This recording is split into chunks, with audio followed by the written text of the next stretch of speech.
Hello दोस्तों, gate smashers में आपका स्वागत है। आज की इस वीडियो में हम आपके लिए लेके आए हैं सोल्यूशन ऑफ असाइनमेंट नंबर 9 जो हमने बनाई थी कंप्यूटर नेटवर्क्स के ऊपर। तो स्टार्ट करते हैं क्वेश्चन नंबर 1 से। क्वेश्चन नंबर 1 था which one of the following is not true for the repeaters. यहाँ पे क्वेश्चन आया हुआ है हार्डवेयर डिवाइसेस के ऊपर, और क्वेश्चन कौन से हार्डवेयर के ऊपर है? रिपीटर्स। ऑप्शन ए है हमारे पास, a repeater connect the segments of a LAN, a repeater has a filtering capability, repeater is a regenerator, repeater can't act as a amplifier. तो स्टार्ट करने से पहले मैं आपको बता देता हूं कि जो डेटा कम्युनिकेशन का फील्ड है, बेसिकली हम कंप्यूटर नेटवर्क की ही बात करें, लेकिन कंप्यूटर नेटवर्क में जो डेटा कम्युनिकेशन का फील्ड है उसमें स्पेशली ये जो हार्डवेयर्स हैं, केबल्स हैं, हार्डवेयर्स और केबल्स के ऊपर डेफिनेटली आपको क्वेश्चन जो है काफी बार मिलेंगे, और इनकी कैरेक्टरिस्टिक्स या इनकी प्रॉपर्टीज के ऊपर ही आपको क्वेश्चन आए हुए हैं। जैसे अगर हम बात करें रिपीटर की, तो रिपीटर जो होता है एक प्योरली हार्डवेयर है और फिजिकल लेयर पे हम इसको यूज करते हैं। और बेसिकली रिपीटर का काम क्या है? सिग्नल की स्ट्रेंथ को बढ़ाना। जैसे कि अगर हम बात करें, हमारे पास एक लैन है और वो लैन में लेट्स से हमने 10 बेस 2 के साथ हमने कनेक्ट किया हुआ है, मतलब हमारे पास यहाँ पे जो डिस्टेंस है वो कितना है? 200 मीटर का। तो होता क्या है कि जब हम एक सिग्नल 200 मीटर, मतलब अपनी जो मैक्सिमम कैपेबिलिटी के पास पहुंचता है, मतलब जितना डिस्टेंस वो ट्रेवल कर सकता है, अगर वो वाला डिस्टेंस वो ट्रेवल कर लेता है और जैसे ही वो एंड पे जाएगा तो उसकी जो एनर्जी है सिग्नल की वो क्या हो जाती है? डिक्रीज हो जाती है, मतलब अटेनुएशन आ जाती है। तो उस अटेनुएशन को या उस स्ट्रेंथ को दोबारा से बूस्ट अप करने के लिए हम किसको यूज करते हैं? रिपीटर को यूज करते हैं। लेकिन a repeater connect the segment of a LAN. Yes, मतलब कहने का क्या है कि अगर मेरे पास यहाँ पे 10 बेस 2 है और इधर भी मैं 10 बेस 2 लगा देता हूं, तो यानी मेरा टोटल लैन का जो डिस्टेंस है वो कितना हो जाएगा? 4। मतलब 200 इधर 200 इधर, तो मतलब 400 मीटर की लैन हो सकती है, लेकिन दोनों तरफ सिमिलर टाइप ऑफ लैन ही होनी चाहिए। तो यस, हम रिपीटर को यूज कर सकते हैं टू कनेक्ट टू लैन्स, मतलब इन दोनों के बीच में एज ए कनेक्टर जो है वो काम कर रहा है। Then a repeater has a filtering capability. Filtering capability का यहां पे फंडा क्या है कि अगर मेरे पास लेट से लैन ए है और लैन ए से किसी डिवाइस ने डेटा को ट्रांसमिट किया, जैसे ही वो डेटा ट्रांसमिट होता है, जैसे ही वो डेटा रिपीटर के पास आएगा, तो रिपीटर के पास कोई सॉफ्टवेयर नहीं है। सॉफ्टवेयर स्टार्ट होते हैं डेटा लिंक लेयर से और फिर नेटवर्क लेयर वगैरह, ये सारी लेयर्स में जो जितने भी डिवाइसेस हैं उनके पास सॉफ्टवेयर है। लेकिन रिपीटर, जैसा कि मैंने पहले बताया, प्योरली हार्डवेयर है। तो हार्डवेयर के पास इतनी कैपेबिलिटी नहीं है कि वो मैक एड्रेस या आईपी एड्रेस को चेक कर सके और उस एड्रेस के बेस पे वो उसको रोक सके। रोकने का मतलब है कि अगर वो पैकेट इसी लैन का तो उसको रोकेगा, अगर वो इस पैकेट दूसरी लैन का तो उस तरफ उसको फॉरवर्ड करेगा। लेकिन ये कैपेबिलिटी रिपीटर के पास नहीं है। ये कैपेबिलिटी हमारे पास ब्रिज, स्विच या राउटर के पास होती है। और वैसे भी मैं आपको बता देता हूं कि जितने भी हार्डवेयर है, स्पेशली ये ब्रिज, राउटर है, हमारे पास रिपीटर है, केबल्स है, इसके ऊपर ऑलरेडी मैंने वीडियो बनाई हुई है जिसमें मैंने सारी इनकी प्रॉपर्टीज के बारे में एक्सप्लेन किया हुआ है, और इन सारों का लिंक मैंने डिस्क्रिप्शन बॉक्स में दिया। प्लीज एक बार चेक कर लें, आपको बहुत ज्यादा बेनिफिट होगा। सारा आपको एक आइडिया बन जाएगा कि किस डिवाइस की क्या प्रॉपर्टी है, क्या वो कर सकता है या क्या वो नहीं कर सकता। तो यहां पे हमारे पास जो ऑप्शन बी है ये फॉल्स है। ऑप्शन सी भी हम चेक कर लेते हैं। Repeater is a regenerator. Yes, regenerator का मतलब ही क्या है कि सिग्नल की स्ट्रेंथ को रीजनरेट करना।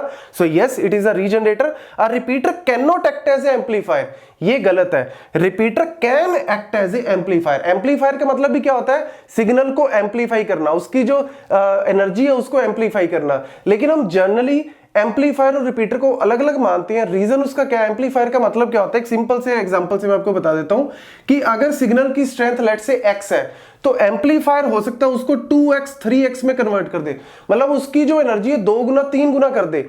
लेकिन रिपीटर ऐसा नहीं करता।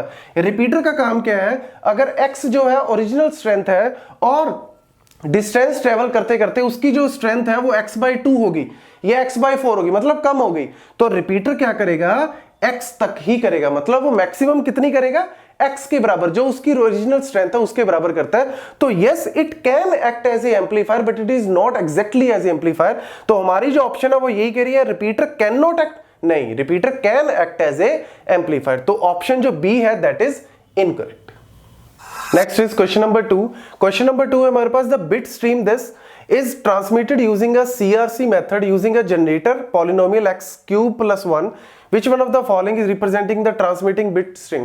तो सबसे पहले मैं क्वेश्चन बता देता हूं। यहां पे हमारे पास डेटा लिंक लेयर में एक उसकी बहुत इंपॉर्टेंट जो है कैरेक्टरिस्टिक है वो क्या है कि वो एरर को कंट्रोल कर सकती है, मतलब हम एरर को डिटेक्ट कर सकते हैं और एरर को करेक्ट भी कर सकते हैं, लेकिन हम मेनली फोकस करते हैं एरर को डिटेक्ट करने के लिए। मतलब जो अगर हम पैकेट को भेज रहे हैं तो पैकेट को भेज दिया, क्या रिसीवर को पता लग सकता है कि इस पैकेट में कोई एरर है या नहीं है, मतलब कोई बिट चेंज हुई है या नहीं है। उसके लिए हम यूज करते हैं देयर आर वेरियस स्ट्रेटजीज, तो उनमें से जो सबसे ज्यादा पॉपुलर है दैट इज अ CRC, जिसको हम बोलते हैं साइक्लिक रिडंडेंसी चेक। तो यहां पे क्वेश्चन में ध्यान से देखना, सबसे पहले हमें दिया हुआ है 100111101। ये क्या है, मतलब इस सिग्नल को या इस पूरी स्ट्रीम को हमने भेजना है।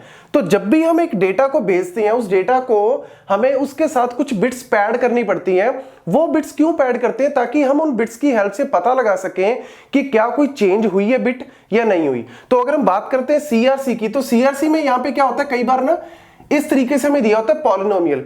जैसे इसमें हमने यहाँ पे जो बिट स्ट्रीम है ये तो हमें डायरेक्ट दी है 1010 की फॉर्म में, लेकिन कई बार ये भी क्या दी होती है, पॉलिनोमियल की फॉर्म में दी होती है। तो आपको करना कुछ नहीं है, सिंपल, जैसे कि मैं इसको कन्वर्ट कर रहा हूं जनरेटर को, क्या करना है, x की पावर क्यूब, जो सबसे हाईएस्ट पावर है उतनी बिट्स जो है आप यहां पे खाली प्लेस करके उसमें 000 डाल दो। मतलब कितनी पावर है x की हाईएस्ट, 3, तो 3 प्लेसेस डाल के और उसमें क्या डाल दो, 0। इतनी बिट्स आपको पैड करनी है। अब हम बनाते हैं इसको, कन्वर्ट करते हैं हम किसमें, बिट्स में, 1010 के फॉर्म में। तो x की पावर क्यूब, मतलब यहां पे इसका जो यहां पे कॉफिशिएंट 1 है, x की पावर स्क्वायर का मतलब x स्क्वायर का कॉफिशिएंट 0 है, x पावर 1 का कॉफिशिएंट 0 है और x की पावर 0 का कॉफिशिएंट यहां पे क्या है, 1, ये रहा। और वैसे भी जितने जो भी जनरेटर पॉलिनोमियल होगा CRC में, उसका x+1 तो एक फैक्टर बनेगा ही बनेगा, ये भी पॉइंट हमेशा याद रखना। तो यहां पे मेरे पास क्या बना, 1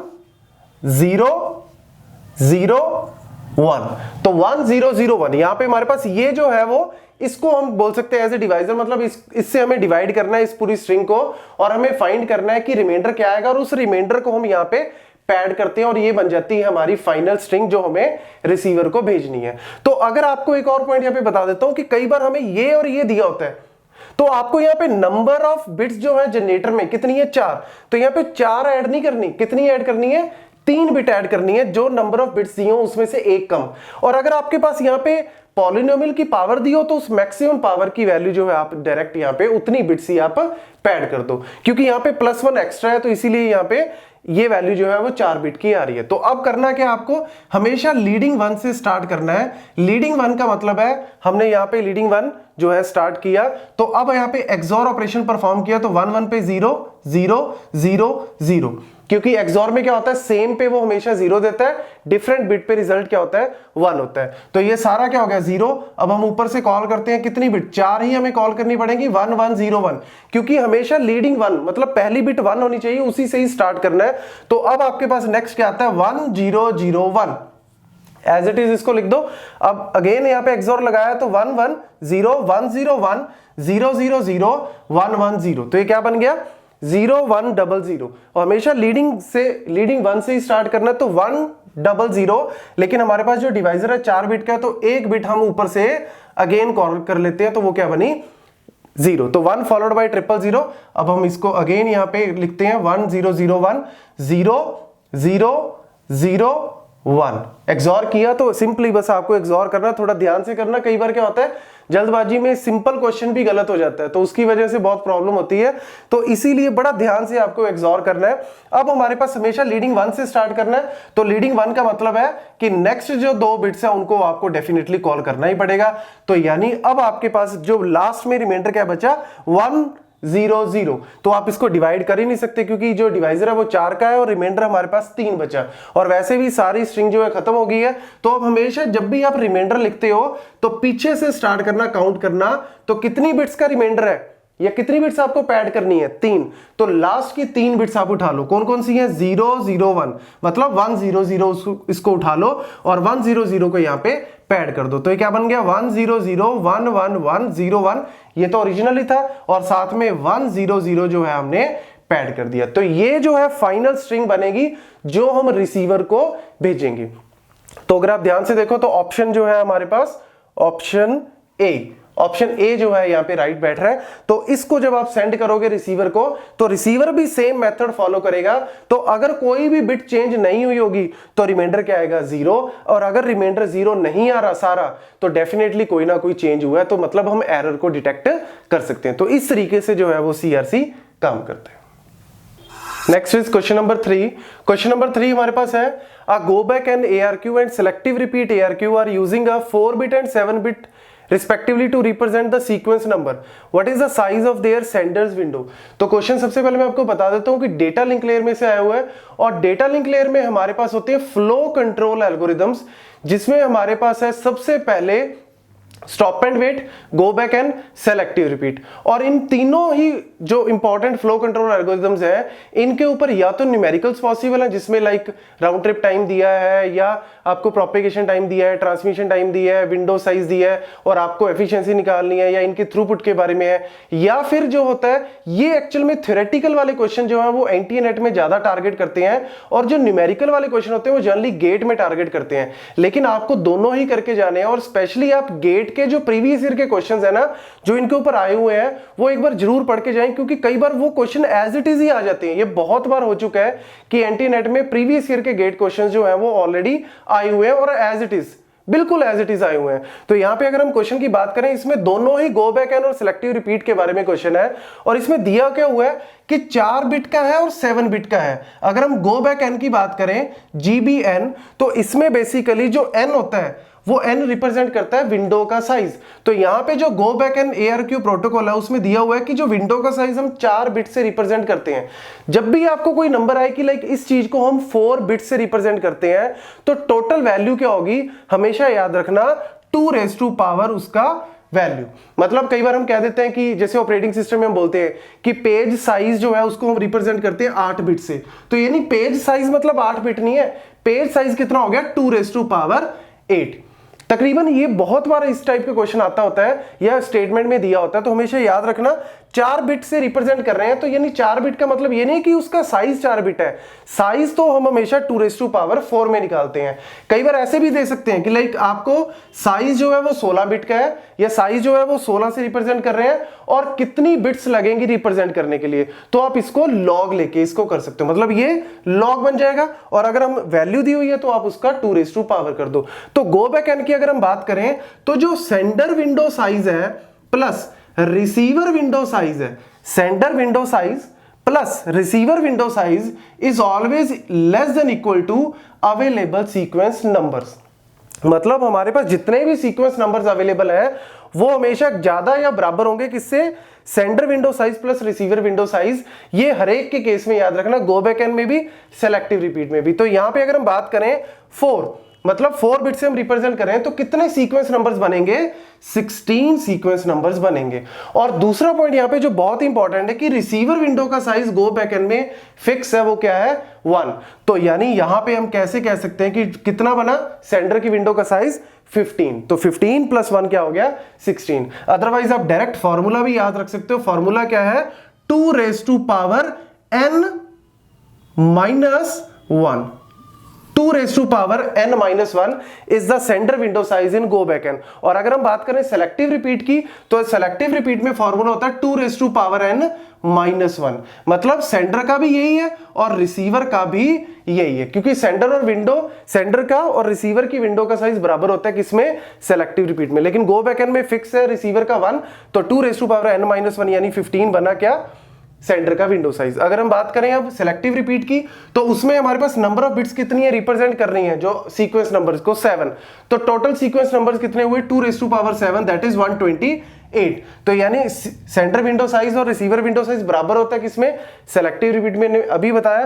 तो यानी टोटल क्या हो गया ये 64 + 64, तभी ये क्या बनेगा लेस देन इक्वल टू 128। तो इसको आप फॉर्मूला दे देके तो 2n-1 आप इस तरीके से भी कैलकुलेट कर सकते हो। यहां पे n क्या है, सीक्वेंस नंबर है, कितनी बिट्स लगेंगी सीक्वेंस नंबर को रिप्रेजेंट करने के लिए। तो 2^4 -1 अगर इस तरीके से करते हो तो आपका आंसर आ गया 15 जो कि गो बैक एन है। और 2^7 -1 यहां पे बस ध्यान रखना कि जब आप गो बैक एन कर रहे हो तो गो बैक एन में 2^n -1 नीचे है, और जब आप सेलेक्टिव रिपीट कर रहे हो तो 2^n -1, ये -1 कहां है, ऊपर है, तो यानी 2⁻7 -1 क्या बना, 2⁻6, दैट इज 64। तो आप फॉर्मूला याद रखो, that is 2⁻n -1 and 2⁻n -1, ये गो बैक n के लिए, और ये आपके पास बनता है सेलेक्टिव रिपीट के लिए। दिस इज द फॉर्मूला, और ये हमेशा याद रखना, इससे आप डायरेक्ट वैल्यू जो है वो कैलकुलेट कर सकते हैं। तो आपका यहाँ पे आंसर जो है बन गया, that is 15 and 64, 15 and 64, so B is the right answer. Next is question number 4। Question number 4 में हमारे पास गिवन है आईपी एड्रेस और उसके साथ दिया है यहाँ पे मास्क, और पूछे हुए the broadcast address of the subnet is what. तो सबसे पहले आपको जैसे ही आईपी एड्रेस का कोई क्वेश्चन आए, तो आईपी एड्रेस का क्वेश्चन, ये क्वेश्चन को सॉल्व करने से पहले मैं बहुत इंपॉर्टेंट पॉइंट बता देता हूं कि जो आईपी एड्रेसेस के क्वेश्चन है पूरे नेटवर्क्स में, आईपी एड्रेस एक ऐसा है नेटवर्क लेयर के अंदर जो सबसे ज्यादा क्वेश्चंस आपको मिलेंगे। नॉट इवन एनटीए नेट, आप किसी भी कॉम्पिटिटिव एग्जाम्स की बात करो, हर एक कॉम्पिटिटिव एग्जाम्स में आपको आईपी एड्रेस के ऊपर क्वेश्चन मिलेंगे, चाहे क्लासफुल, क्लासलेस, आईपी हेडर, ये 3 टॉपिक जो है वो सबसे मेन है जिनके ऊपर आपको क्वेश्चन जो है वो मिलेंगे ही मिलेंगे। तो यहाँ पे क्वेश्चन जो है सॉल्व भी बहुत इजीली हो जाते हैं, ये कोई ज्यादा टफ नहीं है। तो सबसे पहले देखो आईपी एड्रेस यहाँ पे दिया हुआ है, जब भी आपको नॉर्मल आईपी एड्रेस दिया हो कोई भी स्लैश नोटेशन के बिना, तो आप मान जाओ सबसे पहले कि ये क्या है, क्लास फुल एड्रेसिंग है, मतलब ये क्लासेस है। तो इसमें कौन सी क्लास है, ये क्लास ए है, क्योंकि 0 से 127 तक की रेंज होती है। ऑल्दो 127 हम यूज नहीं करते, बट 124 जो है पहला ऑक्टेट से हम देख के पता लगा सकते हैं कि ये क्लास ए है। ऑल्दो पूछा नहीं है बट आपको पता होना चाहिए। देन ये मास्क दिया हुआ है, मास्क का फायदा क्या होता है, कोई भी आईपी एड्रेस को अगर हम सबनेट मास्क के साथ एंड ऑपरेशन परफॉर्म कर दें तो उसका वो नेटवर्क आईडी आ जाता है। मतलब कहने का कि ये जो आईपी एड्रेस है ना, किसी भी नेटवर्क में कहीं पे भी एग्जिस्ट करता है, बहुत सारे आईपी एड्रेसेस हैं उनमें कहीं पे एग्जिस्ट करता है।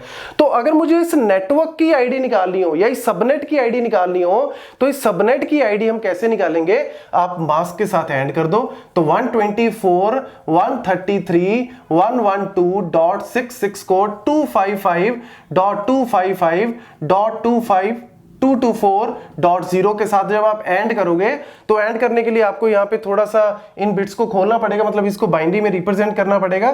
तो 255 को करने की जरूरत नहीं है क्योंकि ये 255 ऑल 1 होते हैं, तो ऑल 1s के साथ जब आप एंड परफॉर्म करोगे तो वही नंबर एज इट इज आ जाता है। नेक्स्ट भी 255 है, तो आपको करने की जरूरत नहीं है यहाँ पे, तो ये जो है 133 ही आपका यहाँ पे बन जाएगा एज इट इज, तो इसको भी करने की जरूरत नहीं है, तो 133।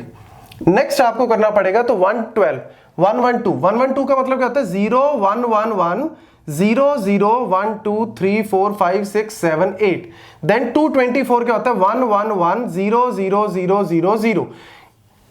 तो इसको अब जब आप ऐड करोगे तो 1 0 0 1 1 0 0 0 0 0, मतलब ये क्या बन गया आपका, इसको जब आप डेसिमल में करोगे तो ये बन जाएगा 96। और नेक्स्ट क्या है, सारे जीरोस हैं, तो सारे जीरोस के साथ जब आप एंड करोगे तो ये क्या आएगा, 0। तो ये क्या बन गया, ये सबनेट आईडी बन गया। मतलब ये जो आपका आईपी एड्रेस था, ये कौन से सबनेट का पार्ट है, इस सबनेट का पार्ट है, ये नेटवर्क का पार्ट नहीं है। ये बहुत बड़ा नेटवर्क है क्योंकि क्लास ए में बहुत ज्यादा होस्ट बन सकते हैं, तो हम सबनेटिंग को यूज करते हैं छोटे छोटे नेटवर्क बनाने के लिए।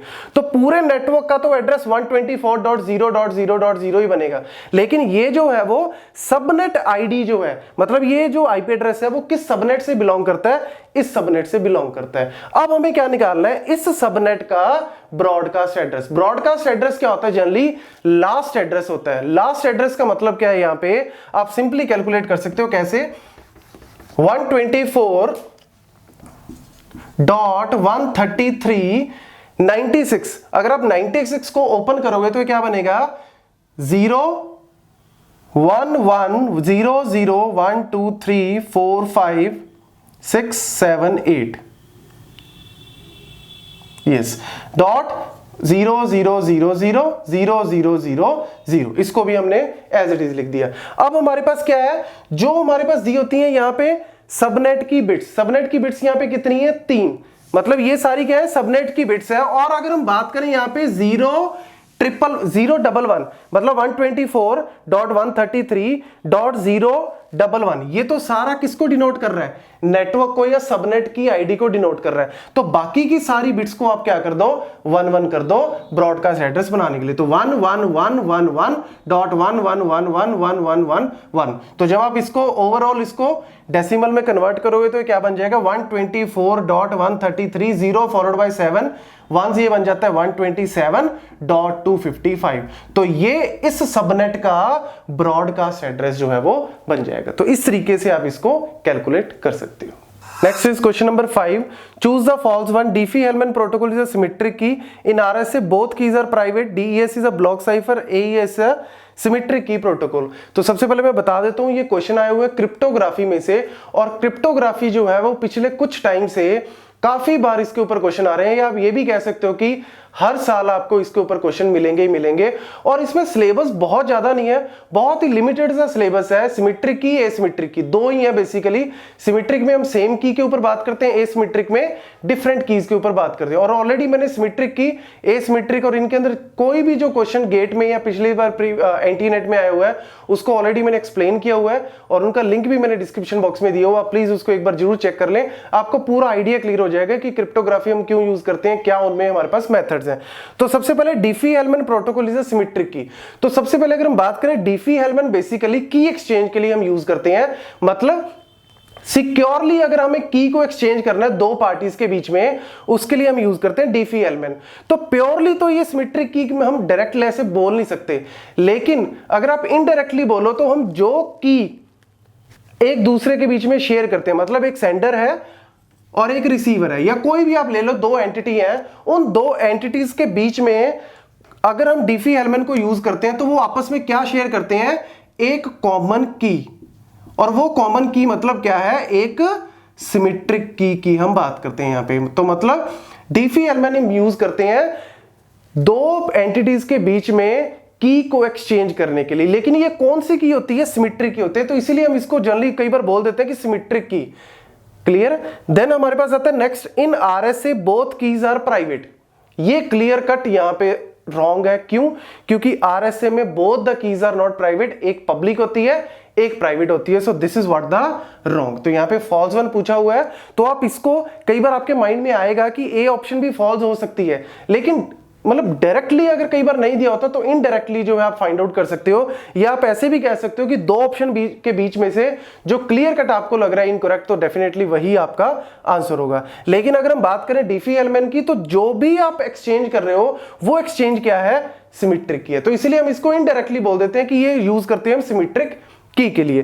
Then DES is a block cipher. Block cipher का मतलब क्या होता है कि ये बिट बाय बिट नहीं करता, ये ब्लॉक उठाता है, और DES उठाता है 64 बिट का ब्लॉक और 56 बिट की के साथ एनक्रिप्ट करता है। तो ये 64 बिट का पूरा ब्लॉक जो है बिट्स का वो आता है, और उसको हम एनक्रिप्ट करते हैं, साइफर टेक्स्ट में कन्वर्ट करते हैं। तो इसीलिए हम इसको बोलते हैं यहां पे ब्लॉक साइफर। देन अगर हमारे पास नेक्स्ट है option AES। AES is a symmetric key. Yes, AES is a symmetric key, और AES भी जो है वो ब्लॉक साइफर ही है। इसमें हम 128 बिट का यूज करते हैं, और की भी जो है वो जनरली क्या होती है, 128 की, लेकिन इससे ज्यादा भी हो सकती है, 256 बिट तक भी जो है की पॉसिबल है। की का ही सारा फंडा है यहाँ पे, जितनी बड़ी की होगी उतना ही ज्यादा सिक्योर जो है आप नेटवर्क बना सकते हो। और यहाँ पे जो कीज है ना, इन की के कितनी बिट का मैसेज इनक्रिप्ट करता है, की का साइज क्या होता है, इसके ऊपर भी कई बार क्वेश्चन आ जाते हैं थ्योरेटिकल। तो आप इनकी कीज राउंड्स, जैसे DES में 16 राउंड्स होते हैं, 16, तो इसके बारे में भी कई बार थ्योरेटिकल में इस तरीके से क्वेश्चन आ जाता है। So this is all about how to solve the question related to the computer networks.